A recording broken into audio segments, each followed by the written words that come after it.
ऐसे कौन से किसान हैं जो फरवरी और मार्च के महीने में जाके लड़ रहे हैं अपने खेत खलियान छोड़ के, जिससे उनको प्यार होता है? जब भगत सिंह देश की आजादी के लिए लड़ा था ना, तुम्हारी जैसी कोई लड़की खड़ी होकर पूछती कौन ऐसा लड़का है जो अपनी माँ को छोड़ के देश के लिए लड़ने के लिए जाएगा। इंडिया गठबंधन में वो किसान भी हैं जिनके ऊपर बीजेपी के नेताओं की गाड़ियां जिन्हें रौंद देती हैं। वो रामलला टेंट में थे। राम ना यहाँ है दिल्ली में। राम टेंटों में नहीं रहा करते, राम मकान में नहीं रहा करते, राम किसी मंदिर में नहीं होते। तो चलिए शुरू करते हैं। देखने की बात है कि सत्ता की लाचारी क्या क्या करवाती है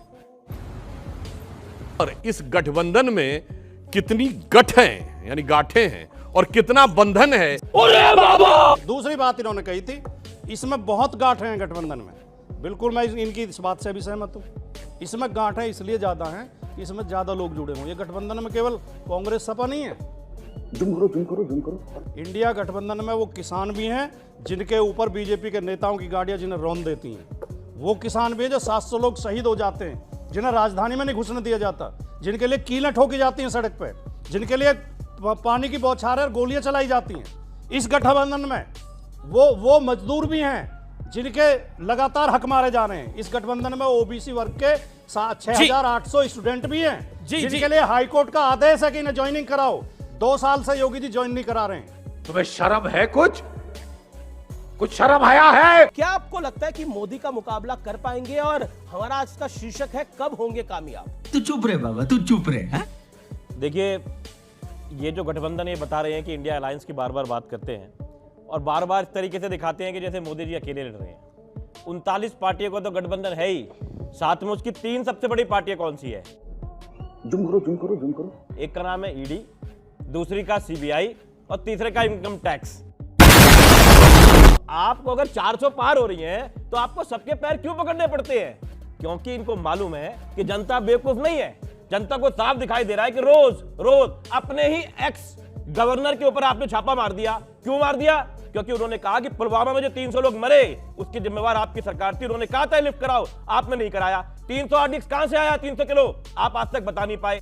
ये बिक गई है गवर्नमेंट। अब गवर्नमेंट में कुछ नहीं है। आपके ही टाइम पे सारे काम हुए। आप कहते हो हमने तो आतंकवाद खत्म कर दिया। अरे लोगों को कितना बेवकूफ बनाओगे? जनता को आप मूर्ख समझना बंद कर दीजिए।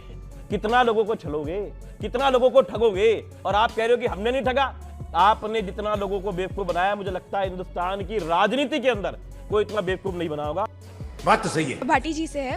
सर, आप बोल रहे हैं कि हमारे किसान जो जवान हैं देश के, वो आज लड़ रहे हैं। ऐसे कौन से किसान हैं जो फरवरी और मार्च के महीने में जाके लड़ रहे हैं अपने खेत खलियान छोड़ के, जिससे उनको प्यार होता है? शाबाश। और मेरा दूसरा सवाल विवेक जी से है। सर, आप कह रहे हैं कि बिजनेस क्लास के लोग आए थे, एक्टर्स आए थे, तो सर ईश्वर क्या सिर्फ किसी एक के हैं? कोई एक ही जाएगा? अच्छा, लाइन क्यों लगानी सही है? सर साधु जी अमीरों के लिए मंदिरों अलग में लाइन जैसे लगानी तिरुपति सही में लगती नहीं थी है। पहले। आप सही कह रहे हैं। बस हवा निकल गई। व्हाट्सएप यूनिवर्सिटी फैलाती है। और कौन किसान इस समय सड़क पर आएगा? ये फरवरी और मार्च का महीना किसान रबी की फसल में किसानों के लिए सबसे आराम का महीना होता है। अप्रैल में कटाई शुरू हो जाएगी, फिर किसान बिजी हो जाएगा। तो एक तो ये व्हाट्सएप यूनिवर्सिटी की फैलाई चीज है।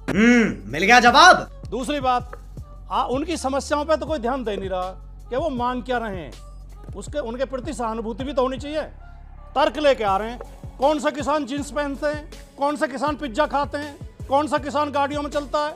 ये अजीब कुतर्क हैं। यही नहीं, अभी और सुनिए। चाय पे जाने नहीं जा रहे, या तो बॉर्डर पे जाओ, देख के आओ, चीजों को समझ के आओ क्या हो रहा है। उस टाइम जब भगत सिंह देश की आजादी के लिए लड़ा था ना, तुम्हारी जैसी कोई लड़की खड़ी होकर पूछती कौन ऐसा लड़का है जो अपनी माँ को छोड़ के देश के लिए लड़ने के लिए जाएगा। लेकिन वो गया क्योंकि उसके दिल के अंदर आत्मा थी। बहुत सारे लोग नहीं गए, 2% लोग भी आजादी के आंदोलन में नहीं गए। कुछ समझे दया? हाँ सर। अपने काम देख रहे थे, अपनी दुकानें चला रहे थे।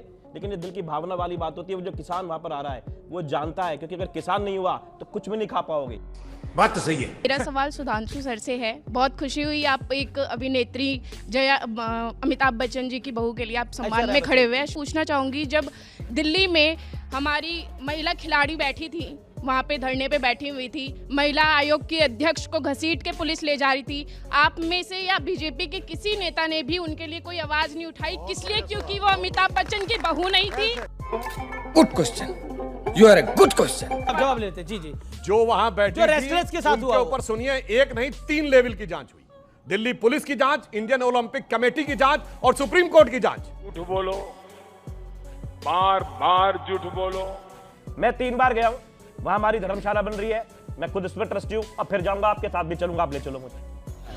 लेकिन राम मैं सुबह जब पूजा करते हैं, सुबह पूजा करते हैं, फिर अपना काम करते हैं। काम को पूजा से अलग रखो सर। बात तो सही है। उसी राम को पूजा नहीं गया था मंदिर के अंदर, वो रामलला टेंट में थे, सर एक मिनट, फटे हुए वो भी। सर रामलला टेंट में थे। हाँ। सर राम ना यहाँ है दिल में। राम टेंटों में नहीं रहा करते, राम मकान में नहीं रहा करते, राम किसी मंदिर में नहीं होते, राम दिल में होते हैं। राम जब टेंट में थे तब भी राम नाम सत्य हो रहा था लोगों का, आज भी हो रहा, कल भी होगा। राम ऐसी चीज नहीं है, राम को लाने वाले ये नहीं है।